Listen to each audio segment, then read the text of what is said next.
Cámara de Senadores votó esta mañana la venia para que la abogada Ana Ferraris ocupe la presidencia de la Junta de Transparencia y Ética Pública, la JUTEP. En el periodo pasado, Ferraris fue vocal de la JUTEP por el Frente Amplio. La candidata propuesta por el Frente Amplio fue votada por los 31 senadores y en los próximos días asumirá al frente de la llamada Junta Anticorrupción. Legisladores de todos los partidos destacaron la idoneidad técnica y profesional de Ferraris para ocupar este cargo.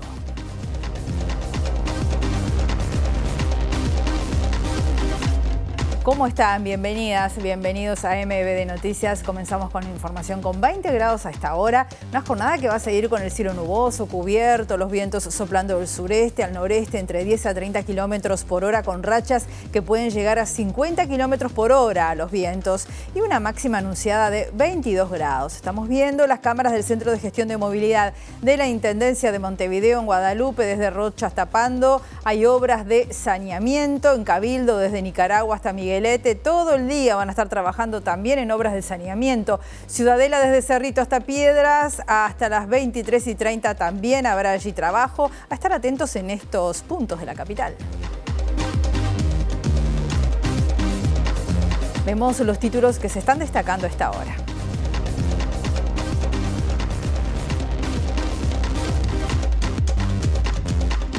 A través de un comunicado del Ministerio de Relaciones Exteriores, el gobierno manifestó su preocupación ante la violación de todas las normas jurídicas y principios humanitarios en Gaza, debido al impedimento del ingreso de ayuda a la ciudad palestina en las últimas 4 semanas. La presidenta del Servicio de Comunicación Audiovisual Nacional, SECAN, Erika Hoffman, adelantó que buscarán que las radios del Estado tengan una relevancia importante y señaló que volverán a las instalaciones de la calle Sarandí. La Mesa Sindical Coordinadora del PAN denunció la existencia de más de 30 situaciones de acoso laboral y de abuso sexual en panaderías artesanales de Montevideo y la zona metropolitana. Mañana presentarán 4 nuevas denuncias por abuso sexual y 5 por acoso laboral. El ZUNCA profundizará las medidas ante la falta de avances en 3 conflictos del sector. Los trabajadores rechazan actitudes antisindicales en Norte Construcciones y piden seguridad laboral en las obras de la terminal Cuenca del Plata en el puerto de Montevideo. Comienza a partir de hoy la campaña de vacunación antigripal. El Ministerio de Salud Pública adquirió 600.000 dosis de la vacuna que podrá ser suministrada tanto en adultos como en niñas y niños. Un comunicado interno de la Armada Nacional advirtió sobre la falta de balas para armamento individual que obligó a la suspensión de todas las prácticas y entrenamientos previstos para 2025. Se informó que esperan el nuevo presupuesto. El gobierno argentino informó que la pobreza en la población urbana del país se ubicó en el 38,1% en el segundo semestre del año pasado, registrando una baja sustancial, mientras que la indigencia bajó 18% y se situó en 8,2%.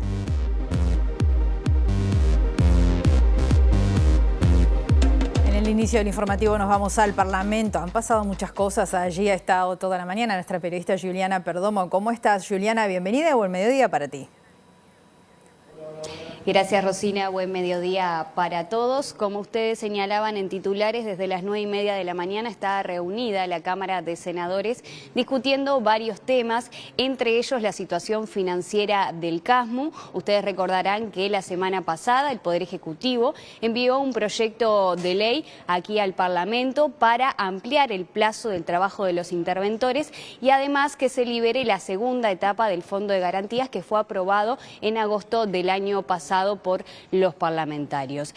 A esta hora hay un cuarto intermedio discutiendo detalles del texto que se va a aprobar en esta jornada. La idea es que se dé media sanción aquí en senadores para que luego pase su tratamiento a la Cámara de Diputados y que tenga una aprobación rápida, tal como lo había manifestado el presidente Yamandu Orsi en el Consejo de Ministros.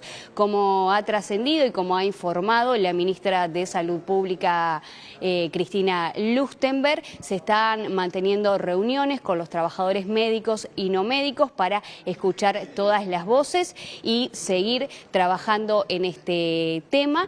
Y además surgen las primeras críticas por parte del Partido Nacional en cuanto a la redacción de este texto y a las modificaciones en caso de que se diera el cierre y la liquidación de la mutualista. En el momento se continúa trabajando. Nosotros volvemos en algunos minutos con la palabra del senador Ojeda a propósito de este tema y también con la palabra de la Frente Amplista, Patricia Kramer, a propósito de lo que se está discutiendo en la Cámara de Senadores.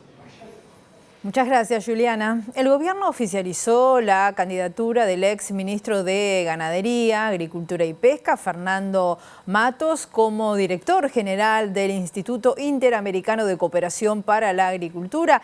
Es un organismo perteneciente a la OEA para la elección que se va a realizar en noviembre. El anuncio se dio tras una reunión con el presidente Yamandu Orsi y el ministro de Relaciones Exteriores, Mario Lupetkin, de la que también participó el actual titular de Ganadería, Alfredo Frati. Para quien nos está escuchando, entenderá la importancia de que la decisión del presidente Orsi es una decisión de política de Estado, que va mucho más allá del color político de cada partido, porque ustedes bien saben las dificultades internacionales que todos estamos viviendo, y para un país como Uruguay, el sumar todas las capacidades, como en este caso, con un candidato que esperemos que tenga detrás todas las fuerzas políticas. Nosotros lo que tenemos que hacer hoy, a partir del apoyo del presidente, que mucho nos honra, porque como dijo bien el canciller, es una señal de política de Estado, más allá de los colores políticos, hay un respaldo hacia la figura del candidato y evidentemente un gran honor y una gran responsabilidad de seguir adelante para lograr esta posición que el Uruguay nunca ha accedido. Sería la primera vez que un uruguayo accede a la dirección general del IICA y a partir de ahí la posibilidad de llevar adelante distintos proyectos, distintas colaboraciones, distintas ayudas para el Uruguay y para todo el hemisferio. Acá no se trata no solo de pelear por un país, pero sí de llevar adelante las políticas públicas agropecuarias, de asistencia a la ruralidad, a los pequeños productores, a los temas de resiliencia en cuanto al cambio climático, a los temas de la sostenibilidad y a los temas de la bioeconomía. Yamandu Orsi va a realizar su primer viaje al exterior como presidente de la República el próximo 7 de abril cuando visite Panamá. El 8 participará de la cumbre de la Comunidad de Estados Latinoamericanos y Caribeños, la CELAC, en Honduras. Viajará a Panamá, donde se encontrará con el presidente de la República y posteriormente tendrá encuentros con empresarios, con el sector empresarial. Irá acompañado ya en su primer viaje por empresarios uruguayos del sector de arroz, con quienes tendrá las reuniones en Panamá. Esperemos que de este primer encuentro entre los dos presidentes surjan una decisión de común acuerdo para iniciar potenciales acuerdos futuros en el área comercial. El segundo viaje, que va a ser al otro día, y era esa la segunda parte, el presidente se trasladará a Honduras, donde se realizará la cumbre de presidentes de la Comunidad de Países de América Latina y el Caribe, el CELAC. Está previsto encuentros con muchos primeros ministros del Caribe, con el presidente Petro, que vino acá el 1 de marzo. Se piensa reunir con la presidenta de Honduras, Xiomara Castro, quien en ese momento dejará su posición, que la tuvo durante un año, y está previsto, todavía se está en la confirmación, que quizá se reúna con la presidenta de México, que es una de las que en principio está confirmado también para viajar. Va a ser un momento muy importante para toda América Latina y el Caribe, y el presidente Orsi no podía faltar. El gobierno de Uruguay manifestó su preocupación ante la violación de todas las normas jurídicas y principios humanitarios en Gaza debido al impedimento del ingreso de ayuda a la ciudad palestina en las últimas 4 semanas. En un comunicado, el Ministerio de Relaciones Exteriores expresó su preocupación por los incidentes que afectaron instalaciones y personal humanitario de Naciones Unidas y de la Cruz Roja. Uruguay insta a las partes a restablecer de manera inmediata el alto al fuego y reitera su posición histórica en defensa de la solución de 2 estados, único camino posible para que Israel y Palestina puedan vivir en paz, concluye el texto.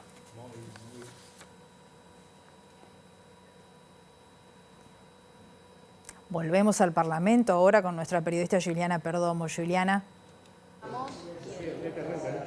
Sí, Rosina, estamos con el senador del Partido Colorado, Andrés Ojeda, a propósito de este cuarto intermedio y el tratamiento que se le está dando al proyecto del CASMU. ¿Qué es lo que se está discutiendo ahora? Bueno, básicamente la mejor solución a los efectos de lograr la viabilidad del CASMU. Nuestro senador de la bancada que se ha ocupado del tema es el senador Bordaberry, que es el que integra la Comisión de Salud. De hecho, ha liderado buena parte de lo que se modificó para el día de hoy. En el fondo, y pasando raya, la idea es que CASMU siga funcionando, porque si se termina la intervención pasamos a un esquema de liquidación que es el que todos queremos evitar. Está tratando de generar la mejor solución para eso, en atención a que esto llegó el miércoles pasado y el tratamiento ha sido muy express, naturalmente. Pero bueno, esa es la conversación que estamos teniendo en este momento. En paralelo con eso, nosotros, en mi caso, he presentado un pedido de informes al Ministerio de Industria, porque este anuncio de cambio en la política de precio de combustibles no se anunció en marco hacia el futuro. Se dijo que a partir del cambio en el precio de paridad de importación se tomaba una decisión distinta, diferente a las que estaba tomando de forma sistemática el gobierno anterior. Razón por la cual nosotros queremos saber, bueno, cuál es la ganancia que tiene el Poder Ejecutivo, eventualmente el gobierno con este cambio en el precio, digamos, al no ajustar, a dónde va esa plata y si va a ser de esa manera durante todo el periodo o va a ser caso a caso, quién lo va a decidir y por qué. Entonces, creo que ante un anuncio de semejantes características, ameritaba cierta profundización a la hora de dar algunas certezas hacia adelante, sobre todo al tener en cuenta el impacto del precio del combustible en todo. Porque a veces la gente no ata que si cambia el precio del combustible, le cambia el precio de lo que compra en la góndola del supermercado. Entonces, por eso creo que es razonable que al menos este Parlamento y la ciudadanía conozca cuál es el criterio de fijación de precio de combustibles hacia el futuro y, bueno, cuáles son los números atrás de eso para tener idea de qué estamos hablando. La idea de la ministra es que no sea ya mes a mes. ¿Cuál es la postura de la oposición? Más allá de la postura, creo que ese anuncio del no mes a mes también implica algunas explicaciones de parte del Ministerio, sobre todo atendiendo a cómo va a compaginar eso con la ley que tiene vigente al día de hoy en cuanto a el trabajo en los precios de paridad de importación. Naturalmente yo no soy experto en este tema, pero creo que es importante que tengamos claridad en la información. Entonces, en principio esto no es una crítica, le estamos pidiendo más información para conocer. Obviamente no estamos de acuerdo con no ajustar el precio acorde al cambio del precio de paridad de importación, pero antes de efectuar un juicio de valor profundo, yo querría tener más elementos y más información que me hubiese gustado que estuviera en el marco del anuncio. Ojeda, estamos en vivo para Subrayado, le consulto. ¿En qué está el tema de los cargos para la oposición, las veñas? ¿Cuándo piensan enviarlas al Parlamento? ¿Cuándo ustedes van a confirmar los nombres? Estamos en la misma conversación que hemos estado en este tiempo, que tampoco ha sido larga, desde que se confirmó más o menos los espacios que el gobierno iba a habilitar presencia de la oposición. Recién en ese momento empezó la conversación interna coalición, que es de lo que estamos ahora, sin estridencias, sin dramas, en el mejor talante, conversando de cómo podemos hacer para que la oposición esté lo mejor representada posible en los espacios de gobierno que están. Recuerden que la presencia... ¿Confirma que se queda conoce el Partido Colorado? Yo no confirmo nada, porque creo que no es el talante, no hay nada resuelto. No hay nada resuelto, está todo en conversación, no hubo ningún trancazo, yo me he cansado de decirlo, estamos conversando en el mejor talante. La idea es llegar a la mejor solución con la mejor presencia de oposición en los lugares de importancia. Y aparte se ha priorizado, y esto ha sido especialmente conversado, que la respuesta es individual pero todos juntos. ¿De acuerdo? Esto no es cada partido responde lo que tiene ganas y el resto se arregla. Acá la idea es que la coalición conteste cada partido, pero lo haga en forma conjunta, con un acuerdo interno que también demuestra una madurez de la coalición en su primer acto potente como oposición. Muy bien, estamos viendo allí al senador Andrés Ojeda del Partido Colorado hablando de varios temas. Este último que tiene que ver con la negociación por los cargos ocupados justamente por la coalición republicana. Otros temas: a una semana de haber sido anunciada la comisión creada por Presidencia para definir la posición del nuevo gobierno sobre el proyecto Neptuno todavía no tiene fecha para su primera reunión. En paralelo, la Intersocial de Acción por el Agua y la Vida instaló una carpa frente a la Torre Ejecutiva para expresar su rechazo a cualquier renegociación.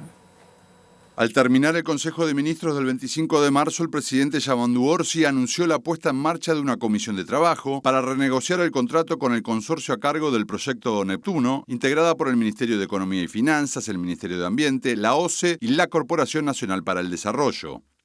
Nuestra posición crítica nos empuja a generar un ámbito de renegociación, explicó Orsi en conferencia de prensa, asegurando que dentro de los compromisos asumidos por el gobierno anterior hay margen para discutir algunos aspectos. Nuestra idea es que en 90 días podamos tener un acuerdo, indicó. A una semana de ese anuncio, la comisión todavía no se constituyó formalmente y no existe fecha de reunión, según pudo confirmar MBD Noticias con fuente del Ministerio de Ambiente y de la OCE. En un sentido similar se pronunció este lunes la directora nacional de Aguas, Teresa Sastre, que consultada por este tema señaló que no había novedades y que se maneja todo desde Presidencia. Si bien esta dependencia no integra la comisión, su tarea es garantizar el caudal y la calidad de los recursos hídricos del país, aspectos directamente vinculados al proyecto Neptuno. Por otro lado, la comisión fue criticada por la Intersocial de Acción por el Agua y la Vida, que tras la conferencia del martes 25 se instaló en Plaza Independencia en rechazo a cualquier renegociación. Piden que el contrato sea anulado porque entienden que viola el artículo 47 de la Constitución, que consagró en 2004 el manejo del agua en manos del Estado. En este sentido, la Intersocial viene realizando actividades diarias tanto de difusión como de información a la ciudadanía, con el objetivo de mantener latente el reclamo y la presión frente a las nuevas autoridades. La mesa sindical coordinadora del PAN denunció la existencia de más de 30 situaciones de acoso laboral y de abuso sexual en panaderías artesanales de Montevideo y la zona metropolitana. El secretario general del sindicato, Luis Echevarría, dijo a MBD Noticias que mañana se van a presentar 4 denuncias nuevas por abuso sexual y 5 por acoso laboral. Hoy tenemos una treintena de denuncias de índole de acoso laboral y también sexual. ¿En distintas empresas? Sí, en distintas panaderías artesanales de Montevideo y la zona metropolitana por ahora. ¿Cómo se está trabajando desde la vía legal? Mañana, justamente en ese sentido, ante la Inspección General del Trabajo, que generalmente las canalizamos todas por ahí, salvo que sean tan complejas y que sea tan notoria la situación que revista que se presente en Fiscalía, ¿verdad? Mañana se harán 9 denuncias, 4 por abuso sexual y 5 de acoso laboral. ¿Y en este caso son por parte de la patronal? Sí, son por parte de la patronal también. Hay una que se hizo en el día de ayer, una denuncia ante la Comisaría de la Mujer que era por parte de un encargado, pero generalmente es de los patrones. ¿Son denuncias que datan de años o son recientes? Algunas datan de hace un tiempo porque obviamente hay compañeras que no se animaban, porque en el contexto en el cual trabajan, con la cercanía con el patrón y en ese contexto socioeconómico muy vulnerable que generalmente sucede, que son madres solteras con hijos, tienen tanta presión a nivel familiar que soportan este tipo de situaciones, ¿verdad? Se lanza hoy la campaña de vacunación contra la gripe. En estos momentos está hablando ya la ministra de Salud Pública, Cristina Lustenberg. La escuchamos. En el Hospital Pereira Rosell, como usted decía, con el presidente de ACE, el doctor Álvaro Danza, y el resto del equipo de gestión de este hospital, porque en algunos centros de vacunación hoy de Montevideo ya está, pero en todo el 100% del país, porque ustedes tienen alcance a todo el país, va a estar la vacuna disponible a partir del jueves. ¿Cuántas dosis vinieron? Y vinieron 600.000 dosis, lo cual nos va a permitir tener la máxima cobertura, haciendo especial énfasis, y por eso es muy importante que la ciudadanía acompañe esta campaña. La gripe se previene contra un virus que es el influenza, que ocasiona unas enfermedades respiratorias, infecciones respiratorias importantes, sobre todo en grupos de riesgo. Entonces nosotros estamos recomendando a los adultos mayores de 65 años, el personal de salud, quienes hoy, por eso estamos acá con el doctor Brioso, a remangarnos, a bajarnos, los que no podemos remangarnos, porque hay que vacunarse. El personal de salud, que estamos todos los días en contacto con las personas que transitan por nuestros servicios, tenemos que dar el ejemplo en cubrirnos de esta enfermedad a través de esta vacuna, a los pacientes, personas que tengan enfermedades crónicas, sobre todo también los pacientes inmunocomprometidos que tienen alguna enfermedad que les baja sus defensas. Los niños a partir de los 6 meses y 5 años es un grupo de riesgo que junto con el virus de influenza, el sincicial respiratorio y otros virus se enferman mucho y puede ser potencialmente grave. Después las mujeres embarazadas y que estén cursando el puerperio, o sea, cuando recién nace hasta que su hijito tenga los 6 meses de edad. También este año estamos haciendo especial énfasis en los grupos de riesgo, que son todas las personas que están en los establecimientos de larga estadía, los adultos mayores y el personal a su cargo, que realmente nos es muy importante, que incluye las personas privadas de libertad, los refugios y todos los residenciales. Y a su vez un grupo especial que a veces no lo jerarquizamos, que tiene que ver con todos los trabajadores de la industria láctea y trabajadores veterinarios o trabajadores de otras disciplinas que están en contacto en las granjas avícolas, crianzas de bovinos, ovinos y porcinos.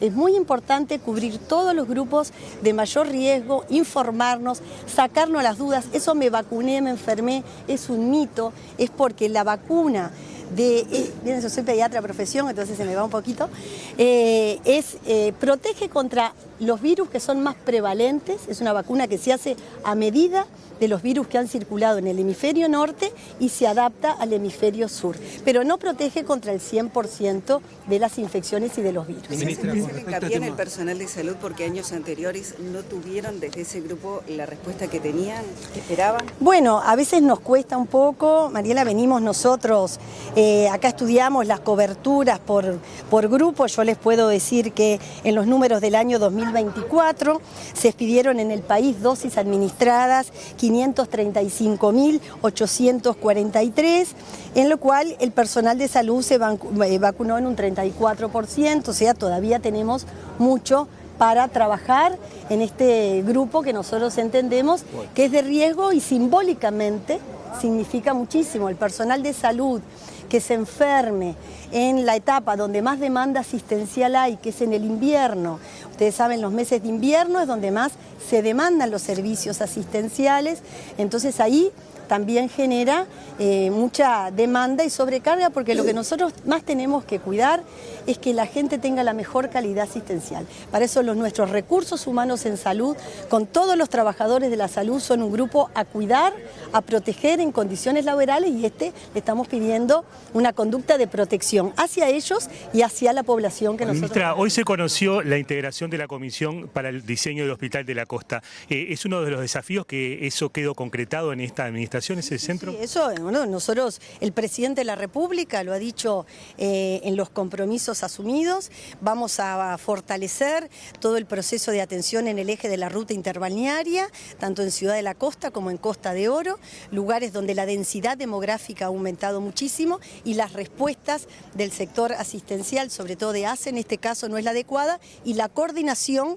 de la dispersión. Hoy yo estuve reunida con la coordinadora de instituciones de asistencia médica colectiva, ayer hasta las 22:30 con el presidente de ACE y el gerente general, viendo las dificultades que tenemos en esa zona, y esa comisión que hoy estamos anunciando con integrantes por parte del Ministerio de Salud Pública y de ACE van a comenzar a recoger los antecedentes que hay de los vecinos de la zona, de los movimientos que hace muchos años residen y vienen manifestando. Yo diría desde el año 2005, que es la primera vez que yo tomé contacto con personas residentes en ese lugar, de cómo hay que fortalecer. Va a estar la región sur de ACE con la doctora Ana Noble integrada, con el gerente general de ACE y con nuestras contrapartes del Ministerio de Salud Pública, para ver bien qué servicios hay, qué densidad demográfica hay, cómo es la conexión con otros lugares, porque no nos olvidemos que esto vamos a fortalecer, va a ir de la mano del servicio de atención prehospitalaria, también ayer estuvo el doctor Greco, quien va a ser el director del SAME 105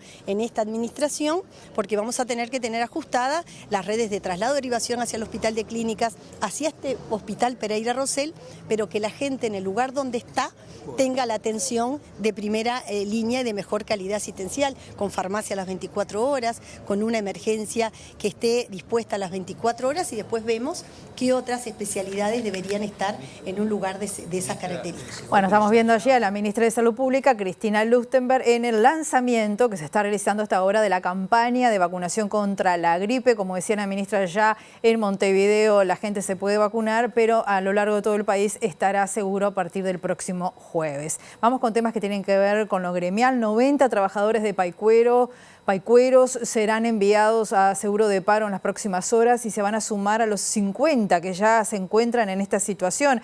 Esto hace un total de 650 obreros que hay en la planta, pero bueno, de esos 650 esa situación se está viviendo ahora con estos trabajadores. La información la recibió ayer la Unión de Obreros Curtidores en el marco de una instancia tripartita en el Ministerio de Trabajo, y el secretario general del sindicato, Carlos Vico, adelantó que el próximo lunes van a volver a reunirse con la empresa para ver si acepta suspender el envío seguro de paro de este nuevo grupo de obreros, mientras el gremio analiza por su parte los pasos a seguir. Nosotros venimos de una situación complicada ya de baja producción de hace unos meses. Por esa situación tenemos hoy 50 trabajadores en el seguro de paro de hace 7 meses, haciendo uso de la prórroga del seguro de paro. Y ayer en la tripartita que tuvimos con el Ministerio de Trabajo y la empresa,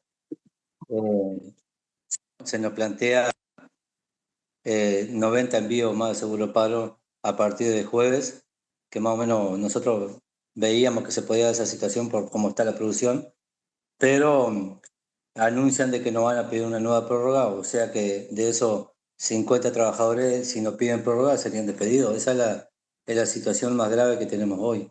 Digo, dentro de lo grave que es toda la situación de la baja producción, el anuncio del no pedido de prórroga genera que automáticamente esos trabajadores a partir del 10 de abril queden despedidos. Esa es la situación que ayer informaron. El Poder Ejecutivo extendió por 1 año el régimen de promoción de inversiones para la construcción, esto a través de exoneraciones tributarias impulsado por el gobierno anterior durante la pandemia. Según informó La Diaria, en la primera reunión del Consejo de Ministros, el presidente Yamandu Orsi firmó un decreto para extender la normativa impulsada en el gobierno anterior, que amplía los beneficios fiscales a la construcción. El decreto está disponible en la página web de Presidencia, si bien Orsi no hizo mención a la resolución en la conferencia de prensa al término del Consejo. En abril de 2020, el entonces presidente Luis Lacalle Pou había dispuesto un conjunto de beneficios para la construcción, para la venta o arrendamiento de inmuebles, con destino a oficinas o vivienda, y las urbanizaciones de iniciativa privada, correspondientes a proyectos de gran dimensión económica, que implican actualmente un valor en obra civil y bienes inmuebles destinados a las áreas de uso común de 30 millones de unidades indexadas. La normativa establece que previo al asesoramiento de la Comisión de Aplicación de la Ley de Inversiones, el Poder Ejecutivo otorgará exoneración de todo tributo a la importación de maquinaria para la obra civil, así como distintas deducciones en el impuesto a la renta de las actividades económicas y el impuesto al patrimonio. En el texto del decreto, firmado por el presidente y la titular de Vivienda, Cecilia Cairo, entre otros ministros, se señala que resulta conveniente extender el plazo de este régimen mientras se evalúan los impactos del mismo. El Frente Amplio había anunciado la modificación de los mecanismos de promoción y exoneración de inversiones durante el actual gobierno. Las bases programáticas del partido establecen que las políticas de promoción de inversiones deben focalizarse en promover actividades en las que se identifique un fuerte impacto deseado y cuya concreción efectivamente dependa de los beneficios otorgados en términos de valor agregado y desarrollo nacional. El Sindicato Único Nacional de la Construcción va a profundizar medidas de conflicto ante la falta de avances en 3 conflictos del sector. Los trabajadores están rechazando actitudes antisindicales y amenazas de Norte Construcciones y piden certezas sobre la continuación de las obras de ampliación de la terminal Cuenca del Plata. Esto es en el puerto de Montevideo.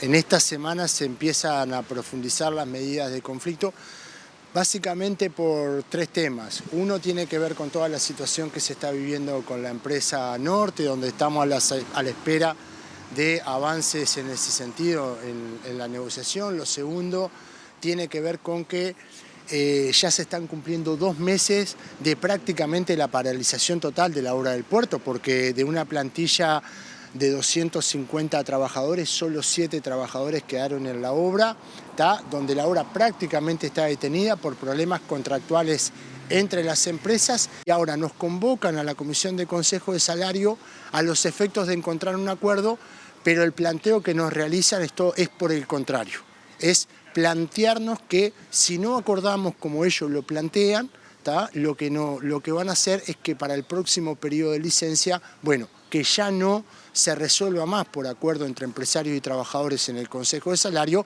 y que a partir del nuevo periodo de licencia, digamos, sean las empresas las que los resuelvan de forma arbitraria.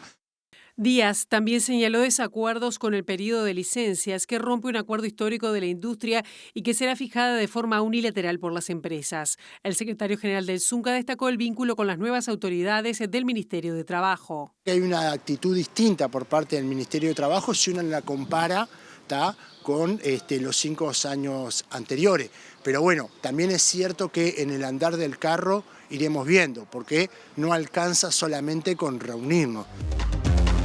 Segundo bloque de MBD Noticias, continuamos con la información con 20 grados a esta hora aquí en Montevideo. El senador del Partido Nacional, Sebastián da Silva, celebró la baja del gasoil y cuestionó el criterio para la definición de los precios de los combustibles que adoptó el gobierno. Según el legislador, la decisión que tomó la actual administración constituye un retroceso. Es volver a las viejas costumbres del Frente Amplio, recaudar a partir del precio de los combustibles. Nosotros como productores celebramos la baja del 1,5% del gasoil. En abril empieza un embudo logístico grande con las cosechas, pero aquello de la pública felicidad pasó a ser el ajuste público, ¿sí?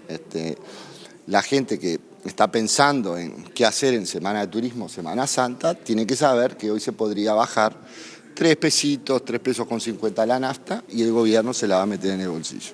El inventor de este vicio es el contador Astori. Toda su vida recaudó a partir del precio de los combustibles. Cuando nosotros llegamos al gobierno dijimos, esto lo tenemos que transparentar y no pasó un mes para que volvieran a los vicios viejos, ¿no? Que es recaudar a partir del precio de los combustibles. El senador Álvaro Delgado, ex candidato presidencial del Partido Nacional, dijo que el gobierno tomó la decisión política de ajustar los combustibles por encima de lo que establece el precio de paridad de importación, lo que tiene el objetivo de generar mayor recaudación fiscal. Según Delgado, esta decisión contraviene lo establecido en la Ley de Urgente Consideración que fue ratificada por la ciudadanía respecto a la aplicación de ajustes mensuales. La primera decisión del gobierno, en el primer mes donde tiene que tomar la decisión sobre el combustible, deciden no hacerlo mensual, como lo establecimos en nuestro gobierno y lo establece la LUC, todos los meses ajustarlo, y tampoco respetan el precio de paridad de importación. Ustedes saben que el gasoil bajó 75 centavos y el precio de paridad de importación daba para bajar 2,5 pesos el gasoil. Y la nafta no bajó. Y daba para bajar casi 1 peso la nafta, según el precio de paridad de importación. O sea, hubo una decisión política de utilizar los combustibles, en este caso, no en función de lo que costaría importarlos, que era lo justo, y trasladarle a la gente una baja, una buena noticia, sino hacer caja. Porque los combustibles además tienen impuestos que son fáciles de recaudar y difícilmente evadibles. El senador oficialista Eduardo Brenta destacó la venia que le otorgó esta mañana el Senado a la doctora Ana Ferraris como nueva presidenta de la Junta de Transparencia y Ética Pública, destacando el rol que tuvo durante la pasada administración como directora opositora. En el directorio de la JUTEP, Brenta comparó el trabajo de Ferraris con los delegados multicolores que, según dijo, no hicieron nada para prevenir o condenar actos de corrupción.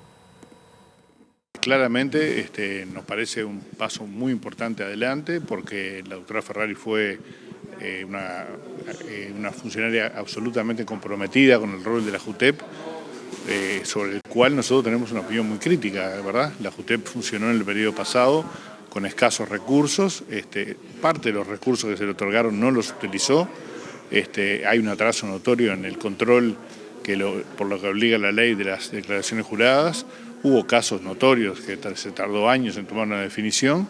La doctora Ferraris trabajó intensamente en esto, fue la que de alguna manera impulsó algunas decisiones que estaban pendientes y nos parece que la JUTEP en este gobierno tiene que jugar un papel muy significativo en un aspecto vinculado nada menos que a la transparencia y la lucha contra la corrupción, y por tanto esta designación nos da las garantías suficientes de que así va a ser. En el marco de los 95 años de la primera transmisión de las radios públicas, la presidenta del Servicio de Comunicación Audiovisual Nacional, el SECAN, Erika Hoffman, adelantó que las radios del Estado van a tener una relevancia muy importante y volverán a las instalaciones de la calle Sarandí en Ciudad Vieja. Hoffman adelantó que promoverá una agenda informativa fuerte y recompondrá la red de corresponsales del interior, especialmente para las radios. Una agenda informativa con libertad editorial y sobre todo siguiendo todo lo que tenía que ver con la política de Estado, un componente muy fuerte educativo, un componente de entretenimiento muy potente y luego atravesar todo el espinel de todo lo que tiene que ver con cultura. Esos van a ser de alguna manera los ejes estratégicos que van a guiar la gestión con una mirada en la construcción de ciudadanía y el fortalecimiento de la democracia. Hoffman dijo que se plantean cambios en el informativo del canal. Además, habrá un periodístico en las mañanas y una franja infantil. Las radios las vamos a llevar al edificio original, se van a mudar al edificio de la calle Sarandí. De hecho, hoy la fonoplatea que se hace es en ese lugar, también simbólicamente, y van a tener una relevancia muy importante. Radio Uruguay va a volver a ser la radio periodística con contenidos propios y no trasladados de la televisión. Creemos que los medios tienen que retroalimentarse, pero cada uno tiene sus particularidades, entonces va a haber un departamento de prensa fortalecido, va a haber programas periodísticos que tienen que ver con el género radial. Con motivo del festejo de la primera transmisión de las radios públicas, se realizará este martes un conversatorio en la sala de exposiciones del Sodre, en Peatonal Sarandí y Misiones. Participarán la historiadora Mónica Marona, la locutora Ingrid Rodríguez y Gustavo Gómez, director de Observacom, con la conducción de la periodista Daina Rodríguez. A pesar de tener un mayor nivel educativo, las mujeres se ganan menos y están subrepresentadas en las posiciones de liderazgo del Estado uruguayo. Esto según surge de un estudio elaborado por la Oficina Nacional del Servicio Civil.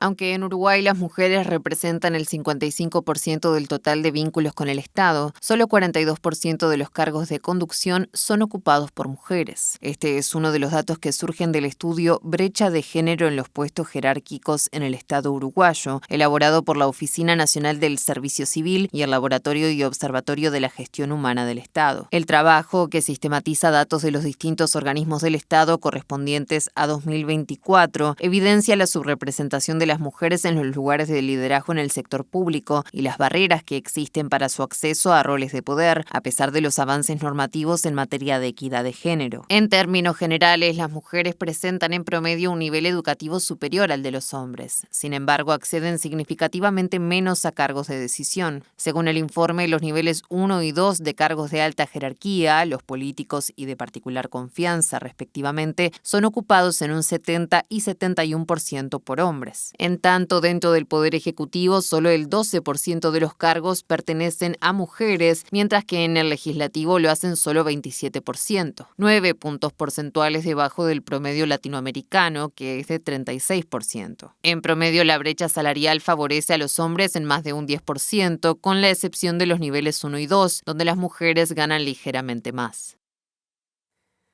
El diputado del Partido Colorado, Carlos Rydström, presentó un proyecto de ley para la creación de un programa de acompañamiento para el egreso de adolescentes y jóvenes sin cuidados parentales. Este programa busca garantizar la inclusión social plena de estos jóvenes y promover también su desarrollo personal y social con miras a lograr la independencia y autonomía progresiva. Entendemos que esto tendría que universalizarse, estar presente en todo el país y que esto sea un derecho voluntario, que puedan participar a partir de los 16 años, ya viendo esa situación que se les va a venir a los 18 años y hasta en principio los 21, que pueda contar por un lado con un acompañamiento de tutores, de un equipo multidisciplinario y por otro lado con una asignación entre 2 y 5 BPC de acuerdo a la situación y demás para acompañar en estos primeros pasos de ganar ganar autonomía y entrar en la vida adulta y en la sociedad de la mejor manera posible. Para nosotros es muy importante, era muy importante presentar el proyecto cuanto antes, poder tenerlo en discusión y que este año que vamos a tener la ley de presupuesto, tanto las autoridades del MIDES, digamos, INAU, INJU y hasta el propio Ministerio de Economía lo puedan tener presente. Último bloque de MBD Noticias. Continuamos con la información. Les contamos que en una comunicación a través de la cuenta oficial del Ministerio del Interior, el gobierno advirtió sobre la responsabilidad de quienes difunden las amenazas que no solo generan alarma, sino que también moviliza recursos, genera perjuicios, altera la vida cotidiana. Se avisa que se pueden tener consecuencias graves, incluyendo prisión, sanciones económicas y bloqueo de llamadas a emergencias. Por eso se señala que no se debe compartir, viralizar ni amplificar. La seguridad es de todos, es responsabilidad de todos, concluye esta comunicación. En otro comunicado interno, en este caso la Armada Nacional informó a todas sus unidades que se quedó sin stock de balas para armamento individual, por lo cual suspendió todas las prácticas y entrenamientos previstos para el 2025 a la espera de que se apruebe el nuevo presupuesto nacional. La comunicación agrega que solo se van a permitir los ejercicios vinculados a la formación de los nuevos cadetes navales. La Dirección de Material Naval de la Armada Nacional emitió un comunicado de carácter no confidencial informando a sus dotaciones que para el resto de 2025 quedaron suspendidas todas las actividades u ejercicios de recalificación de tiro en munición calibre 9 milímetros por faltante de la misma. La información fue publicada en las últimas horas por el portal defensa.com con la firma del periodista uruguayo Javier Bonilla, experto en temas militares y de aviación en particular. La comunicación interna de la Armada agrega que, dadas las escasas existencias de los citados proyectiles, se reservan para la primera sesión de tiro de alumnos y aprendices de los centros de formación naval, que el 3 de febrero comenzaron el primer curso, para dar inicio al reclutamiento. La nota de defensa.com califica la situación como llamativa, ya que tanto en predios particulares ubicados en las inmediaciones de Montevideo como el Ministerio del Interior o el Servicio de Material y Armamento del Ejército tienen instalaciones de recarga eficaces o existencias de municiones recargadas para abastecer a una organización, aunque sea provisoriamente. La munición 9 milímetros es usada en la Armada principalmente en las unidades de la Prefectura Nacional Naval, cuyos funcionarios emplean pistolas Glock o HIK y subfusiles HIK. Sobre este tema, el Ministerio de Defensa respondió hace minutos a una solicitud de MBD Noticias, indicando que por el momento no hay ningún comentario para realizar.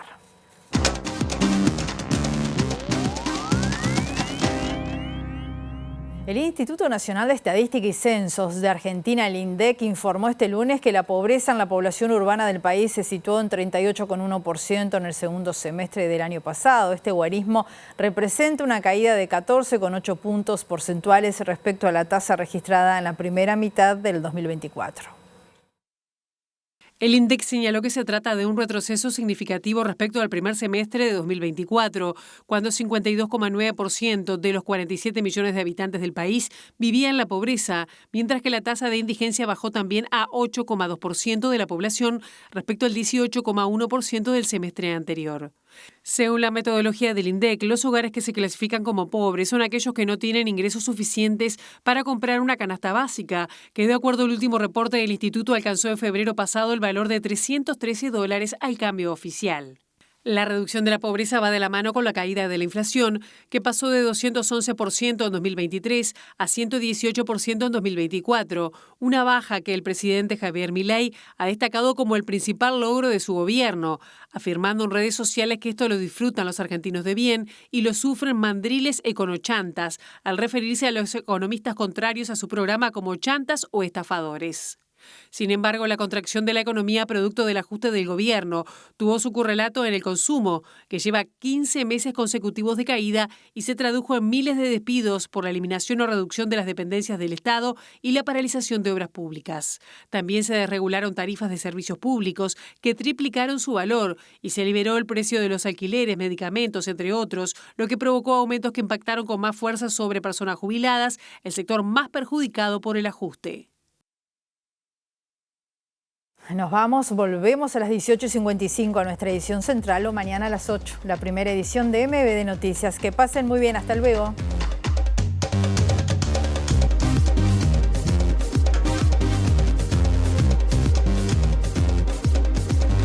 A través de un comunicado del Ministerio de Relaciones Exteriores, el gobierno manifestó su preocupación ante la violación de todas las normas jurídicas y principios humanitarios en Gaza, debido al impedimento del ingreso a ayuda a la ciudad palestina en las últimas 4 semanas.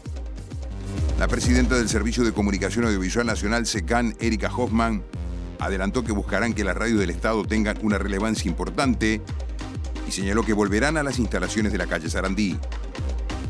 La Mesa Sindical Coordinadora del PAN denunció la existencia de más de 30 situaciones de acoso laboral y de abuso sexual en panaderías artesanales de Montevideo y la zona metropolitana. Mañana presentarán 4 nuevas denuncias por abuso sexual y 5 por acoso laboral. El Zunca profundizará las medidas ante la falta de avances en 3 conflictos del sector. Los trabajadores rechazan actitudes antisindicales en Norte Construcciones y piden seguridad laboral en las obras de la terminal Cuenca del Plata en el puerto de Montevideo. Comienza a partir de hoy la campaña de vacunación antigripal. El Ministerio de Salud Pública adquirió 600.000 dosis de la vacuna que podrá ser suministrada tanto en adultos como en niñas y niños. Un comunicado interno de la Armada Nacional advirtió sobre la falta de balas para armamento individual que obligó a la suspensión de todas las prácticas y entrenamientos previstos para 2025. Se informó que esperan el nuevo presupuesto. El gobierno argentino informó que la pobreza en la población urbana del país se ubicó en el 38,1% en el segundo semestre del año pasado, registrando una baja sustancial, mientras que la indigencia bajó 18% y se situó en 8,2%. La Cámara de Senadores votó esta mañana la venia para que la abogada Ana Ferraris ocupe la presidencia de la Junta de Transparencia y Ética Pública. En el periodo pasado, Ferraris fue vocal de la JUTEP por el Frente Amplio.